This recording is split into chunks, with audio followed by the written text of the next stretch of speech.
l'exposition Territoire à l'œuvre. Présence de l'art dans la ville, dans l'exposition. Ce que je présente Avec Fernand Léger, j'ai réalisé.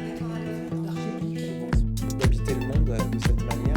De l'interaction des corps et des espaces. Avec l'environnement. Pièce détachée Gagarine, une œuvre mobile, une œuvre boîte. L'intervention artistique dans l'espace public. J'ai installé un objet en folie qui appelle l'imaginaire. Des espaces qui n'ont pas qu'une J'ai affectation. réalisé une installation qui s'appelle Ex-Futur. Réhabiter l'homme. Quelqu'un qui peut être là pour témoigner ou pas. Des espaces un petit peu entre deux. Se sont réappropriés cette pièce. Un objet qu'on ne trouve pas a priori dans les villes. De l'interaction des corps et des espaces. La ville en transformation était l'atelier. Performance de cette traversée. Ils disent depuis l'Antiquité. L'espace, de jouer sa représentation, voir l'évolution du paysage. Comment représente-t-on, peut-être aussi en particulier un public de l'art contemporain, quelque chose qui a été protéiforme, transdisciplinaire, partenarial, collaboratif.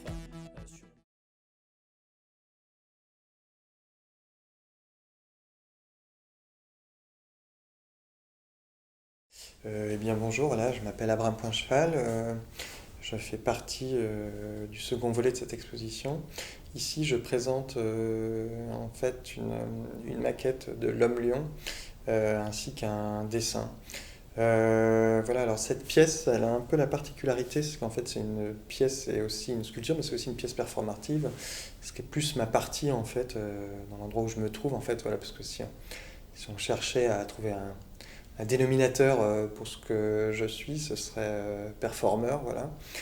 Moi je me considère simplement comme artiste, ce que je trouve déjà pas mal, ça fait déjà beaucoup.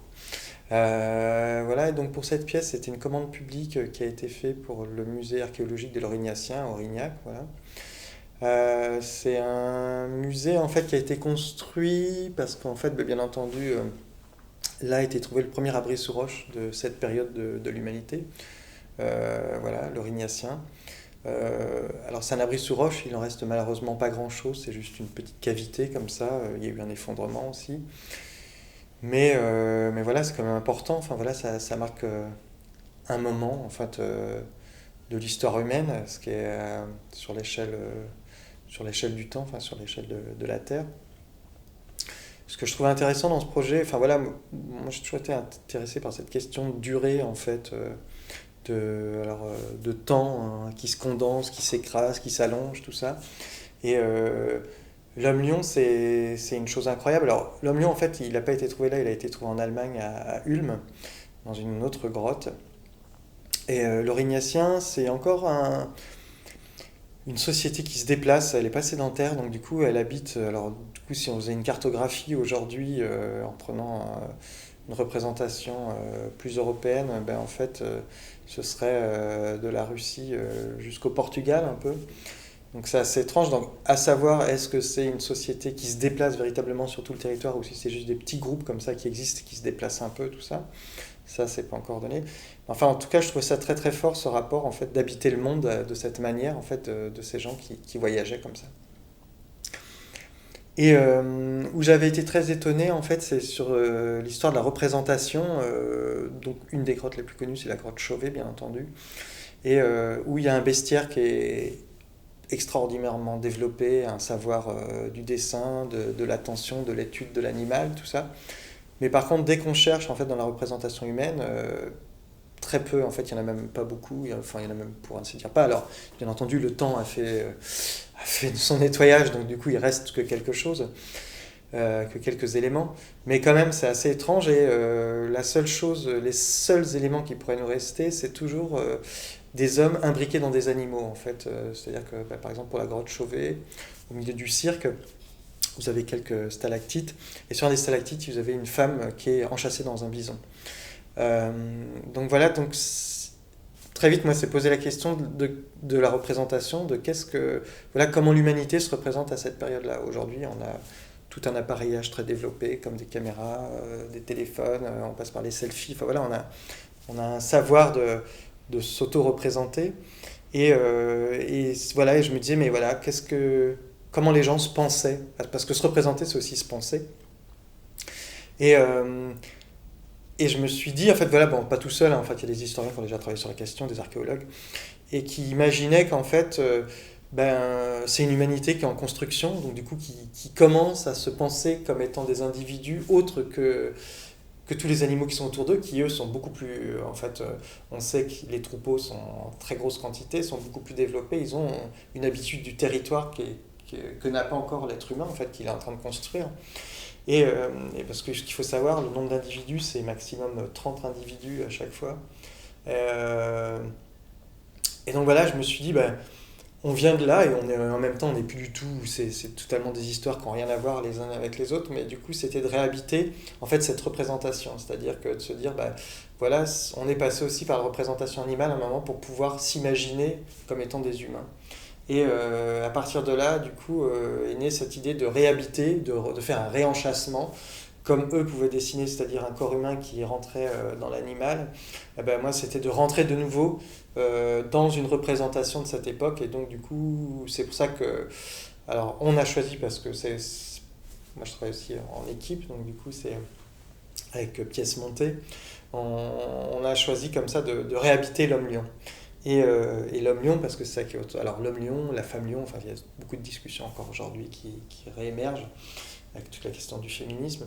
Et du coup, c'était d'habiter cette statuette, alors qu'on a homothétisé à peu près à ma taille, c'est-à-dire qu'il fallait que je puisse rentrer dedans. Et de 31 cm, elle est passée à 3,10 m. Et voilà, je suis rentré dedans pendant une semaine. Ça a été la première pièce aussi debout pendant une semaine, à rester 24 heures sur 24. Ça a été un truc assez...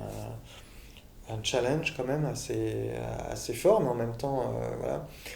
Et puis, c'était aussi une pièce qui était à l'extérieur. J'en avais fait déjà des pièces à l'extérieur, mais là, c'était vraiment de l'ordre de la sculpture, plus de l'ordre de la sculpture que d'autres pièces que j'avais pu faire en extérieur, qui étaient un caillou, des choses comme ça.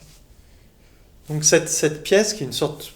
qui peut rappeler finalement le totem aussi, en fait, fait le lien entre le musée et l'abri sous roche. Et je trouvais ça aussi intéressant de faire ce lien, parce que aussi c'était la question de l'habiter, parce que ça c'était dans la commande, ce qui était posé comme question.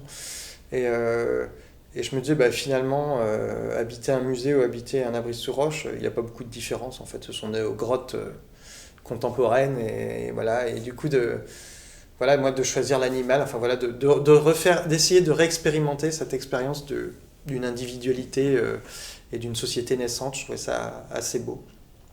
Et puis aussi, c'était aussi une question, parce que Aurignac, c'est un village, du coup, c'est pas toujours aussi évident de montrer des œuvres contemporaines dans des endroits comme ceux-là, parce que voilà, c'est pas dans le quotidien, c'est pas dans les habitudes, même si les gens peuvent avoir une sensibilité réelle.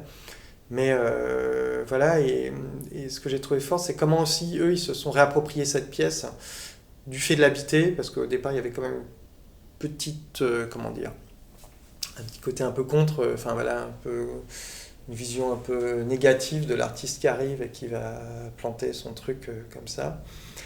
Et le fait d'y habiter, d'y avoir été présent, et puis aussi... Et par exemple, moi, il y avait un point aussi qui m'intéressait, c'était toute la question de la nourriture, parce que voilà, vous êtes debout pendant une semaine, donc du coup, vous ne faites pas vos courses, tout est embarqué, il faut imaginer ça comme une capsule. Et du coup, quand on s'est posé la question du repas, je me suis dit, qu'est-ce qu'ils mangeaient à cette époque-là, quoi. Et du coup, des fruits, des baies, des choses séchées, de la viande séchée. Et finalement, une culture qui nous est restée, une culture culinaire qui finalement perdure encore aujourd'hui. Donc du coup, j'ai travaillé avec le boucher du coin, et voilà, et on a acheté tout sur place. Et du coup, il y avait ça aussi qui se jouait. Du coup, c'était aussi d'embarquer quelque chose du village avec soi dans la pièce. Et voilà, ça a été un beau moment. Je crois que les gens étaient très touchés. Moi aussi, ça a été un moment assez fort, parce que du coup, par chance, je crois que j'avais fait la pierre au Palais de Tokyo juste avant, ce qui avait déjà été une sacrée promenade. Et là, du coup, ça a été quand même un grand voyage dans des paysages dont je ne sais pas. Je ne sais pas si c'est des paysages de la période aurignacienne ou si c'est des paysages de l'esprit, mais enfin, en tout cas, c'était quand même assez puissant. Et voilà, du coup, l'histoire de cette pièce, et du coup, qui reste maintenant, il y a la sculpture qui est le totem qui est encore là-bas, qui est visitable de temps en temps, qui s'ouvre de temps en temps, tout ça. Et il y a aussi un ensemble de dessins qui est dans le musée. Et ça aussi, ça m'intéressait, c'était... que ces dessins ne soient pas présentés en dehors de la collection archéologique, mais avec, parce que du coup, en fait, finalement, je veux dire, ces dessins feront partie à un moment, s'ils perdurent jusqu'à là, d'une sorte d'archéologie. Et c'est aussi une façon de repenser à chaque fois, parce que c'est une science qui est en mouvement tout le temps. Et c'était de se dire que, voilà, qu'ils font partie de cette aventure. Comme par exemple la maquette de l'homme-lion qui est présente ici, qui rejoindra après le musée. Et ce qui m'intéressait, c'était de les mettre, c'est-à-dire qu'ils ont déjà une copie, mais une copie du coup qui est conforme à l'homme-lion. Et du coup que celle-ci soit juste à côté. Enfin, ils en ont 3, parce qu'en fait, ça qui est assez fort dans cette pièce, c'est que l'homme-lion, en fait, c'est une restauration qui dure sur à peu près un bon siècle. Et du coup, la première restauration, c'est une restauration très 19e-iste, début 20e, donc du coup, on refait beaucoup les choses. C'est-à-dire qu'on veut que ça ressemble à un homme-lion, donc du coup, on va faire une tête de lion. On a peu d'éléments. Et après, il y a encore d'autres parties, d'autres samples, hein, enfin, je sais plus combien il y a de pièces, c'est un truc délirant. Et donc, du coup, après, la pièce va être démontée, reconstituée, tout ça. Et donc, du coup, ça me plaît, ça me plaît à l'idée que cette statuette, voilà, cette maquette, cette petite sculpture, rejoignent en fait cette histoire de la reconsidération de l'homme-lion.